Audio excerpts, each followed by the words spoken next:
بەڵێ هەمان پرس لەگەڵ بەڕێز جەنگ ساگنیک لە کۆڵەر کە لە واشنتن لەگەڵماندا گفتوگۆکەین. بەڕێز ساگنیک سڵاوتان لێبێتۆم، کاتتان باش.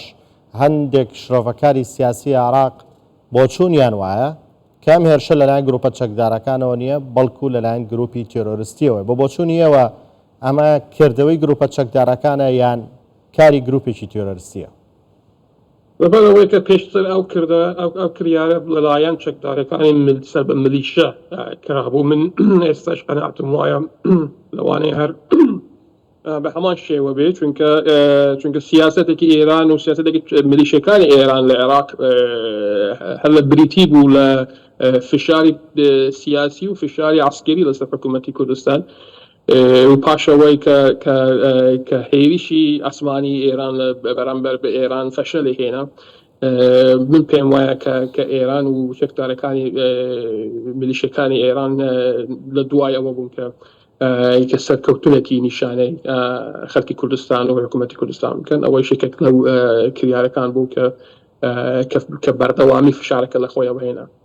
بەڵێ لە سەردانەکەی محەممەد شاع سوودانی بۆ واشنتۆن ئەمریکا خواستێری ئەو بوو کە عێراق بتوانێت سوود لە سەرچاوی وزەی خۆی وەربگرێت، بەڵام لە دوای گەڕانەوەی هێرشان جاندرامە چ پەیامێکی تێدایە؟ بەڕاستی پێم وانییە کە پەیامێک بۆ سەرۆکوەزیران سوودانی بێ بیان پەیامێک بۆ حکوومەتی ئەمریکا بێ، چونکە ئەو بابەتانەی کە لە ئەمریکا قسە کرا لەگەڵ محەممەد شاع سوودانی هیچ فشارێک لەسەر حکوومەتی عێراق دروست ناکە، و ئەگەر فشارێک لەسەر حکوومەتی عێراق دروستش بێت کە ئەو حکوومەتە هێزی ئەوەی نییە کە ملیشەکانی سەر بە ئێران کۆنتترۆل بکەن. بۆیە من هەر ئەڵێم کە ئەو بەردەوامی ئەو فشاری سیاسی و فشاری عسکەری چ لەلایەن محکەمەی باڵای عێراق بێت چ لەلایەن ملیشەکان بێت،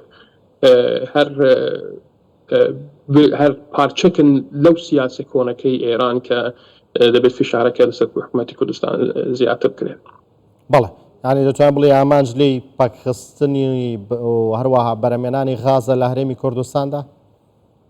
بڵێ، چونکە ئەوە پێشتریش خۆرمەوە بە هەمان جاوان ئامانج و بە هەمان شێوە لە هەدەف گیراوە و هیچ شتێک نەگۆڕاوە، و لەوانەیە پەیامەکەش هەر ئەوە بێ کە نەگرنگە چەند جار سەرۆکوەزیرانی عێراق سەردانی واشنگتن بکە سیاسەتەکەی ئێران لە عێراق ناگۆڕێت، و دەرەنجامەکەش و مەسەلەکەیش ئەوەیە، نمونونەکەش ئەوەیەکە ئێمە پێشتریش خۆرمۆرمان بە هەدەف کرد بۆ ئێستاش هەدەف دەگرین.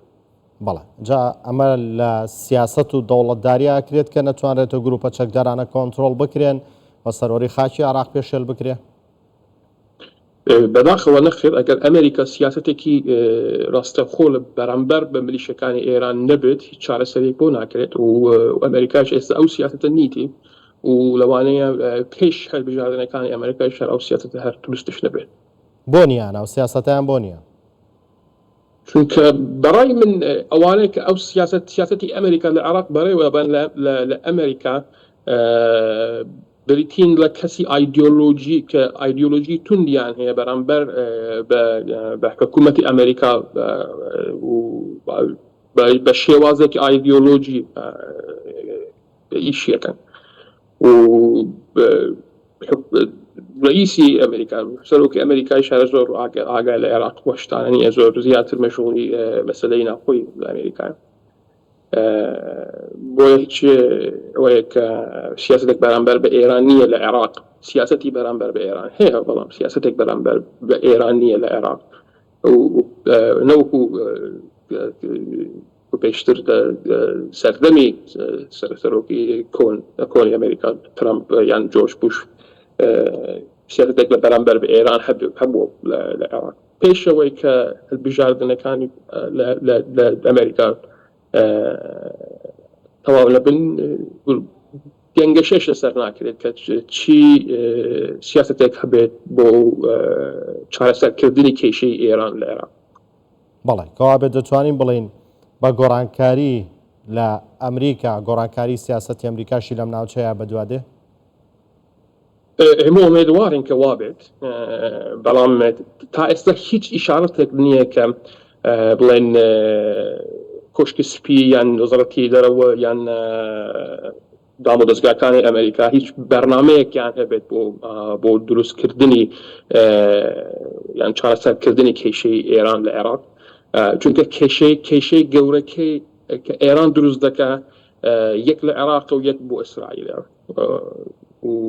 ئەوەی بۆ ئیسرائیل بە خوێن چارەسەر دەکرێت بەڵام ئەوەی بە عێراق هێشتا هیچ سیاسەتێکی بۆ دروست نەبووە بەڵام هەندێک گفتوگۆ هەن کە ئەگەر ترامپ بێتە سەر حکوم هەندێک گۆرانکاری بکرێت چونکە ترامپ پێشتر سیاسەتێکی تند بەرامبەر ئێران هەبوو و لەوانەیە بیەوێت کە نیشان بدات هیچ لە ئایدیۆلۆژی ترامپ نەگۆڕێ شتێک نەگۆڕێەوە لە ئایدیۆلۆژی ترامپ و سیاسەتی ترامپ و بە هەمان شێوە بەردەوام بێ بەڵام من هێشتاش نیگەران دەبم چونکە ئەگەر سزەکانی ئەو سزانەی کۆن کە لەسەر ئێران تەطبیق کرابوو تەنیا لەسەر ئێران بوو بەڵام ئێستا ئێران هەر لە ناو عێراقە و دەبێت سیاسەتێکی تایبەت بۆ ئێران لە عێراقش دروست بکرێت. بەڵێ بەڕێز جەنگ ساگنیک لێکۆڵەر لە واشنتنەوە لەگەڵماندا زۆر سپاس بۆ کاتێ بێمەتاندا.